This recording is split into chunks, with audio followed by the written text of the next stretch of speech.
رب دو جہاں، اے رب دو جہاں، ہر شے میں تیرے جلوے، ہر شے میں تیرے جلوے، ہر چیز تیری پہچان، اے رب دو جہاں، اے رب دو جہاں، اے رب دو۔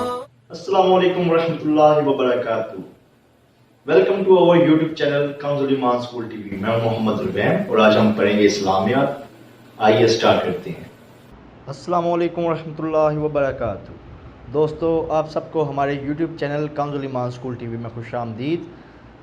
اگر ابھی تک آپ نے ہمارا چینل سبسکرائب نہیں کیا ہے تو چینل کو سبسکرائب کر لیں اور اپنی کلاس 7 کی اسلامیات کی بکس نکال لیں اور باب سوم سیرت طیبہ نکال لیں۔ اب میں سب سے پہلے تعارف پڑھوں گا اور میں ریڈنگ کروں گا، آپ اسے غور سے سنیں اور سمجھیں۔ تعارف۔ اللہ تعالیٰ نے انسانوں کی ہدایت کے لیے نبیوں اور رسولوں کو مبعوث فرمایا۔ ہر نبی کی زندگی دوسرے انسانوں کے لیے بہترین نمونہ ہوتی تھی۔ ہمارے نبی حضرت محمد صلی اللہ علیہ وآلہ وسلم آخری نبی ہیں۔ اب قیامت تک کے لیے آپ صلی اللہ علیہ وآلہ وسلم کی مبارک زندگی ہدایت حاصل کرنے کا واحد ذریعہ ہے۔ اس باب میں دین اسلام کی ترویج اور اشاعت کی خاطر رسول اکرم صلی اللہ علیہ وآلہ وسلم اور صحابہ کرام کی رضی اللہ تعالیٰ عنہم کی ایثار و قربانی کی درخشاں مثالوں کا ذکر کیا گیا ہے اور سیرت طیبہ کی چند پہلوؤں پر روشنی ڈالی گئی ہے۔ فتح مکہ، پس منظر۔ فتح مکہ کا پس منظر ہم پڑھیں گے۔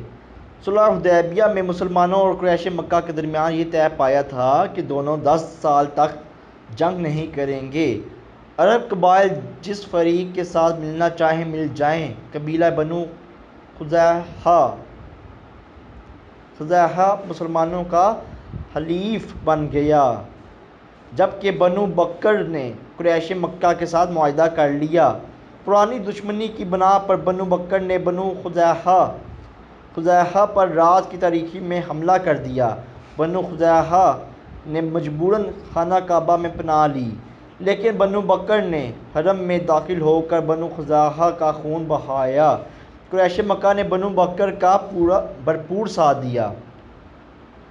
بنو خزاعہ کے ایک وفد نے رسول اکرم صلی اللہ علیہ وآلہ وسلم کی خدمت میں حاضر ہو کے عرض کی کہ قریش اور بنو بکر نے معاہدے کی خلاف ورزی کی ہے اور خانہ کعبہ کی حرمت کا بھی خیال نہیں رکھا۔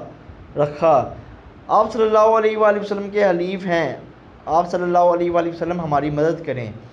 نبی اکرم صلی اللہ علیہ وآلہ وسلم نے حضرت زمرہ رضی اللہ تعالیٰ عنہ کو قریش مکہ کی طرف بھیجا اور درجہ ذیل 3 شرطیں پیش کیں۔ ان میں سے کسی ایک کو اختیار کر لیں تاکہ اتمام حجت ہو جائے۔ پہلا کیا، آپ صلی اللہ علیہ وآلہ وسلم نے کیا ان کو شرطیں دی؟ 3 شرطیں دی تھی۔ کفار قریش مکہ کو، کیونکہ انہوں نے جنگ میں بنو بکر کا ساتھ دیا تھا۔ بنو خزاعہ کے مقتلین کا خون بہا دیں۔ دوسرا، بنو بکر کی حمایت سے دستبردار ہو جائیں۔ تیسرا، معاہدہ حدیبیہ کے ختم کرنے کا اعلان کریں۔ قریش مکہ نے جلد بازی کا مظاہرہ کرتے ہوئے تیسری شرط قبول کر لی۔ جلد ہی قریش کو اپنی بد عہدی کا احساس ہو گیا کیونکہ انہوں نے وعدہ توڑا تھا۔ صلح حدیبیہ کا وعدہ جو عہد نامہ تھا اس کو توڑا تھا۔ انہوں نے ابو سفیان کو اپنی نمائندہ بنا کر مدینہ منورہ بھیجا تاکہ حدیبیہ کے معاہدے کی پھر سے تجدید کرے۔ ابو سفیان رسول اللہ صلی اللہ علیہ وآلہ وسلم کی خدمت میں حاضر ہوا۔ آپ صلی اللہ علیہ وآلہ وسلم نے اسے کوئی جواب نہ دیا۔ اس کے بعد وہ کئی اور صحابہ کرام رضی اللہ تعالیٰ عنہم سے ملا، لیکن صلح کی تمام کوششوں میں ناکامیوں کے بعد ابو سفیان مکہ مکرمہ واپس لوٹ گیا۔ ٹھیک ہے، اوپر پیراگراف میں اب جو انہوں نے تیسری شرط پہ کفار نے عمل کیا، قریش مکہ نے، کہ معاہدہ جو صلح حدیبیہ کیا گیا تھا اس پہ یعنی اس کو توڑ دیا جائے، تو اس کے بعد ان کو احساس ہو گیا کہ ہم نے یہ غلط سٹیپ لیا ہے، تو انہوں نے اس کو دوبارہ بحال کرنے کے لیے اس معاہدے کو ابو سفیان جو ہے وہ حضور اکرم صلی اللہ علیہ وآلہ وسلم کی خدمت میں حاضر ہوا، لیکن وہاں سے کوئی جواب نہ ملا۔ اسلامی لشکر کی مکہ مکرمہ کی طرف پیش قدمی۔ رسول اکرم صلی اللہ علیہ وآلہ وسلم 10 رمضان المبارک 8 ہجری کو مکہ مکرمہ کی جانب روانہ ہوئے۔ آپ صلی اللہ علیہ وآلہ وسلم کے ساتھ 10,000 صحابہ کرام بھی تھے۔ حضرت عباس رضی اللہ تعالیٰ عنہ جو ابھی تک مکہ مکرمہ میں مقیم تھے، اپنے اہل و عیال سمیت ہجرت کر کے مدینہ منورہ کی طرف آ رہے تھے۔ وہ مقام جحفہ میں رسول اکرم صلی اللہ علیہ وآلہ وسلم کی خدمت میں حاضر ہوئے۔ نبی کریم صلی اللہ علیہ وآلہ وسلم کی ہدایت کے مطابق انہوں نے اپنے اہل و عیال کو مدینہ منورہ بھیج دیا اور خود لشکر اسلام میں شامل ہو گئے۔ آپ صلی اللہ علیہ وآلہ وسلم نے اپنا سفر جاری رکھا اور آپ صلی اللہ علیہ وآلہ وسلم کا آخری پڑاؤ مراء الزراحان میں تھا۔ یہاں سے مکہ مکرمہ تھوڑے ہی فاصلے پر تھا۔ رسول اللہ صلی اللہ علیہ وآلہ وسلم کے حکم سے تمام فوج نے الگ الگ جگہ آگ روشن کی۔ قریش کو لشکر اسلام کی روانگی کی اطلاع پہنچ چکی تھی۔ تحقیق کے لیے انہوں نے ابو سفیان بن حرب اور حکیم بن حزام اور بدیل بن ورقہ کو بھیجا۔ اس تجسس میں ان کا گزر مراء الزہران میں ہوا۔ نبی اکرم صلی اللہ علیہ وآلہ وسلم کے خیمہ کی حفاظت پر جو دستہ متعین تھا، انہوں نے ابو سفیان وغیرہ کو دیکھ لیا اور پکڑ کر رسول اللہ صلی اللہ علیہ وآلہ وسلم کی خدمت میں لے گئے۔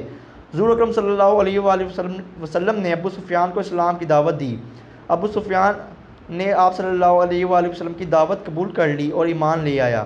جب رسول اللہ صلی اللہ علیہ وآلہ وسلم مکہ مکرمہ کی طرف روانہ ہونے لگے تو حضرت عباس رضی اللہ تعالیٰ عنہ سے فرمایا کہ ابو سفیان کو پہاڑ کی چوٹی پر لے جا کر کھڑا کرو تاکہ اللہ تعالیٰ کے لشکر کا نظارہ آنکھوں سے دیکھ لیں۔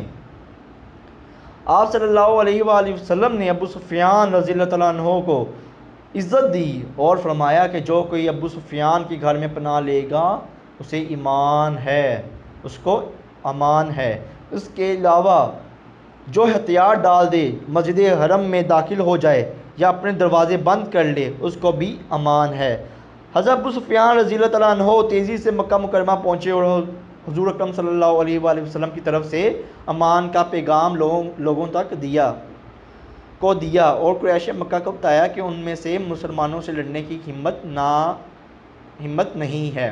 ٹھیک ہے، اس پیراگراف میں ہمیں بتایا گیا ہے کہ ابو سفیان جو نکلا تھا معائنہ کرنے لشکر کا، اسلامی لشکر کا، تو آپ صلی اللہ علیہ وآلہ وسلم کے جو خیمے کے ارد گرد جو متعین تھا دستہ، انہوں نے ابو سفیان کو دیکھ لیا اور آپ صلی اللہ علیہ وآلہ وسلم کی بارگاہ میں لا کر اسے پیش کیا اور آپ صلی اللہ علیہ وآلہ وسلم نے اسے اسلام کی دعوت دی جسے اس نے قبول کر لیا۔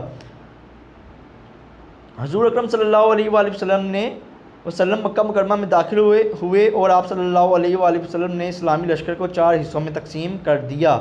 حضرت خالد بن ولید رضی اللہ تعالیٰ عنہ کے لشکر سے لڑنے کے لیے قریش کے کچھ نوجوان آئے جو معمولی سی جھڑپ میں قریباً 13 لاشیں چھوڑ کر بھاگ گئے۔ اس کے بعد حضرت خالد بن ولید رضی اللہ تعالیٰ عنہ مکہ مکرمہ کی گلی کوچوں سے ہوتے ہوئے کوہ صفا پر حضور اکرم صلی اللہ علیہ وآلہ وسلم سے جا ملے۔ مسجد حرام میں داخلہ۔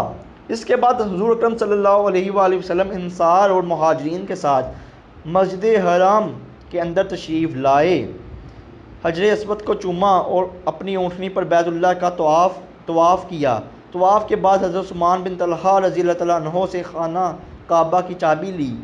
اس وقت آپ صلی اللہ علیہ وآلہ وسلم کے ہاتھ میں ایک کمان تھی اور بیت اللہ کے اندر 360 بت رکھے ہوئے تھے۔ آپ صلی اللہ علیہ وآلہ وسلم نے اسی کمان سے خانہ کعبہ کے اندر رکھے ہوئے تمام بت گرا دیے۔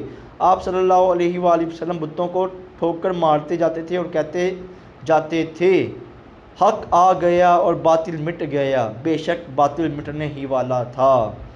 آپ صلی اللہ علیہ وآلہ وسلم نے خانہ کعبہ کے اندر نماز ادا فرمائی اور باہر تشریف لائے۔ قریش مسجد حرام میں صف اندھے کھڑے تھے۔